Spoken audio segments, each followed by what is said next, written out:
Alright, y'all, welcome back to another video. My name is Aiden for y'all that don't know me, and I'm bringing y'all another day trading reflection video, number 9. Yes, sir, number 9, man.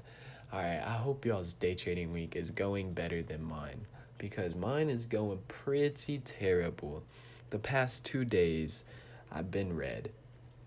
I've been less than 1%, but I've been red, okay? And I've been giving back a lot of profits, and I cannot wait to share with y'all my mistakes and the good things today. I did have a few good things, but also had a few bad things. And hopefully y'all be able to take value away from them and learn from my mistakes. So let's go ahead and hop right in. Before I hop in though, I want to go ahead and give y'all a backstory of where I was trading today. I was trading in my car about an hour away from home because I picked up a construction job, and my time to be in on the clock was at 9:30. So I got there before 8:30, about an hour away. So I got up at 6. I went ahead and got there at I left my house at 7:30, got there by 8:30, and I started trading until 9:30. Okay. And now I'm here later.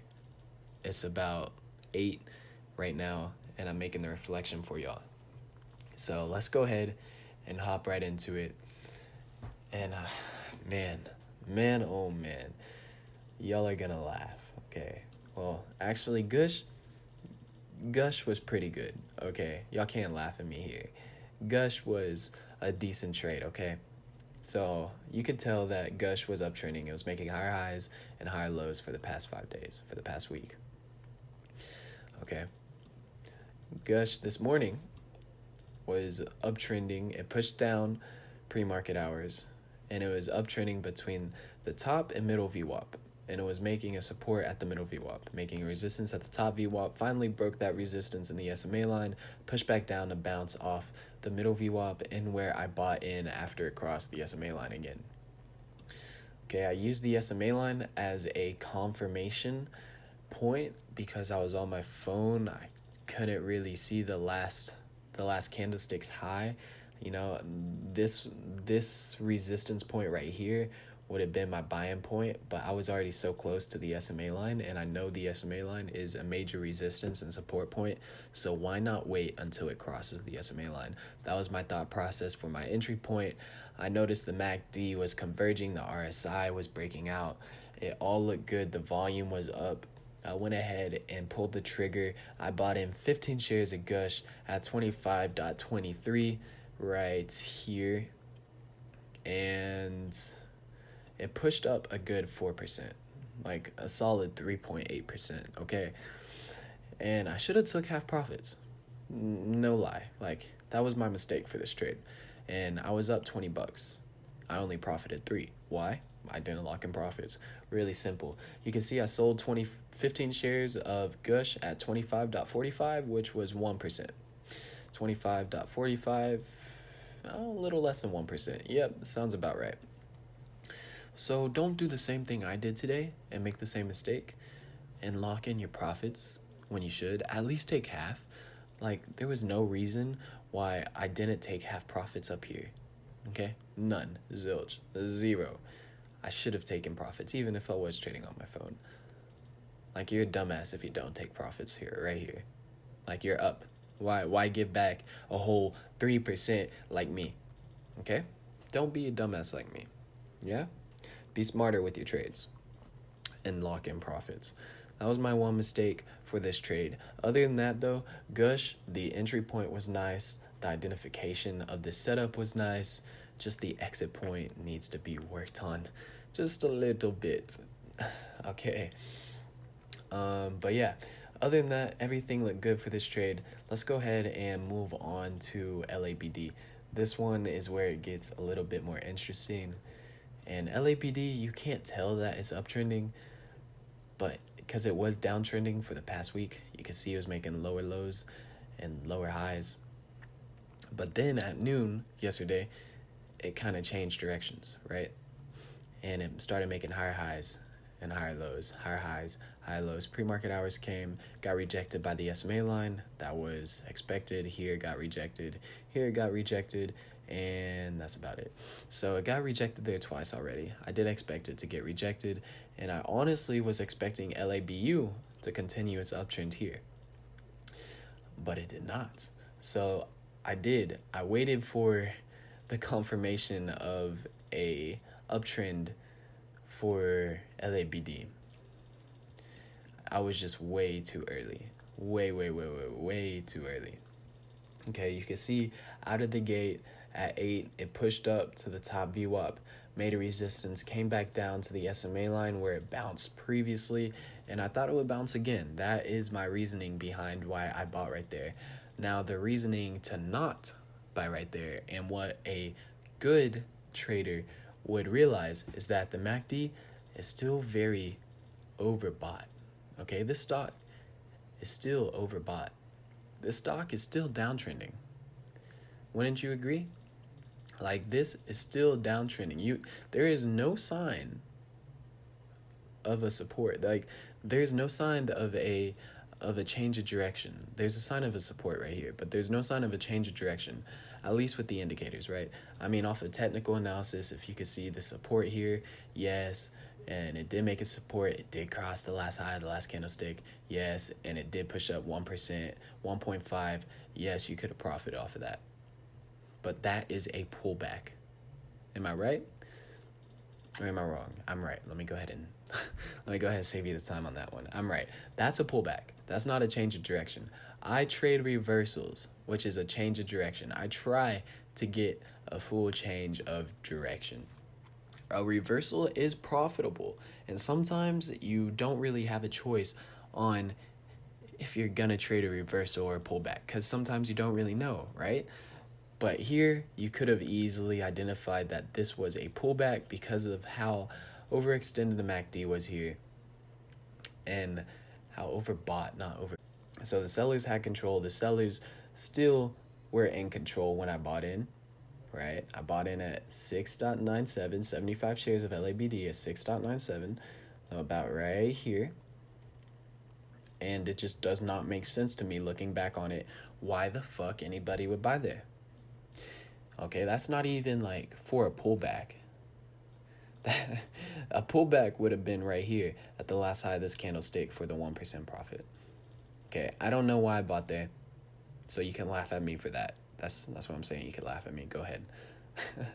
And the MACD and the RSI were still very overbought. Yes, agree. So I was like, that was stupid of me.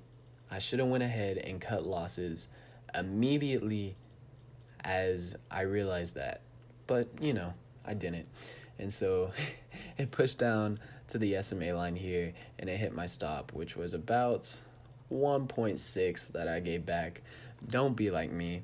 Don't give back 1.6%. If you know you're in a wrong trade, go ahead and get the hell out of the trade. Don't put yourself through any more pain. It doesn't have to hit your stop for you to get out of a trade. Just get out. If you know it's a bad trade, get out. I didn't get out, and I knew it was a bad trade. That was my mistake. Number 1. Actually, number 2, because number 1 was on Gush and not taking half profits. This is mistake number 2. So yes, you can laugh at me for Gush, and you can laugh at me for this one, I guess. All right, and then I noticed a few minutes later, it was making a pennant pattern, a wedge pattern.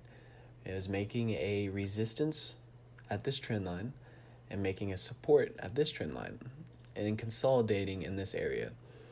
Okay, after the consolidation, it pushed up to break the trend line, which means a change of direction, which is a break of a trend line. That's how I identified a confirmation of a change of direction. And it's true. I mean, everything looked good. Everything looked nice. The only thing is I'm not a breakout trader. And this breakout strategy that I know of, it's in my arsenal, in my head of trading strategies. But there's a bunch of strategies in my head, and there's probably a bunch of strategies in your head as well.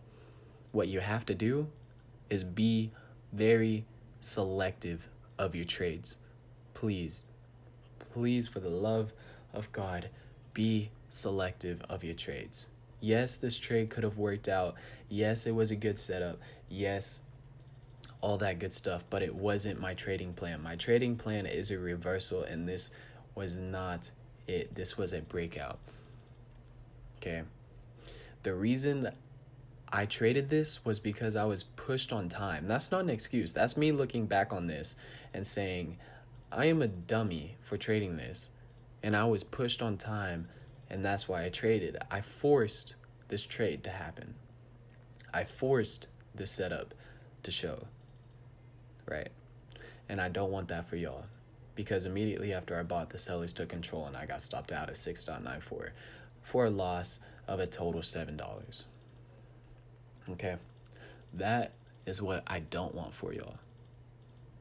Even though everything looks good, that's just not it. That's not my plan. So please stick to your plan. Stick to your gut. All right. Yes, it's trade. Yes, LABD pushed up. Yeah, 9% after I traded, of course. But it's still not in my plan. Like, this trade was not in my plan at all. If it is in your plan, then go ahead, go for it. But I'm still looking back on it, and I regret it so much. And I will try to do so much better tomorrow. Like, just seeing this and reflecting on it, hopefully y'all will be able to take some value of my lessons of not locking in profits for the first trade. The second trade, not using my indicators and not realizing I'm in a pullback and the sellers are still in control. Okay, second mistake. And then the third mistake here is deviating from my trading plan. All right, that's it. Just get out when you know you're in a bad trade. All right, that as well. I do want to add that in there as well, but that's it. That is my day trading reflection video. I'm gonna go through one more time just so y'all know the mistakes for today, so y'all do not reoccur them. 1, not taking half profits and not locking in profits at least half when you're up. All right, giving back green to red is the worst feeling. I promise you, you don't want to do it. Not being selective enough of my trades and the poor entries. All right, so that goes hand in hand. Just use your confirmation, use your trading plan, and stick to your gut about what you're going to trade. At the end, you're the last one that pulls the trigger and clicks the button. Nobody else. Just know that. And just not being patient enough, man. That's it. That's it for the day. I hope y'all are able to take something away from it and create something in your mind. Maybe click something or connect something. I don't know. I'm just trying to drop some value bombs on you while I go over and you laugh at my mistakes on the day. All right, y'all. I will see y'all in the next video. I'll see y'all tomorrow. Same time. It'll be in the evening. I do have to trade on my phone again, and I will do my best not to make these same mistakes that I have been doing. Hopefully y'all will too. All right. I will see y'all tomorrow. As always, stay up. Peace out.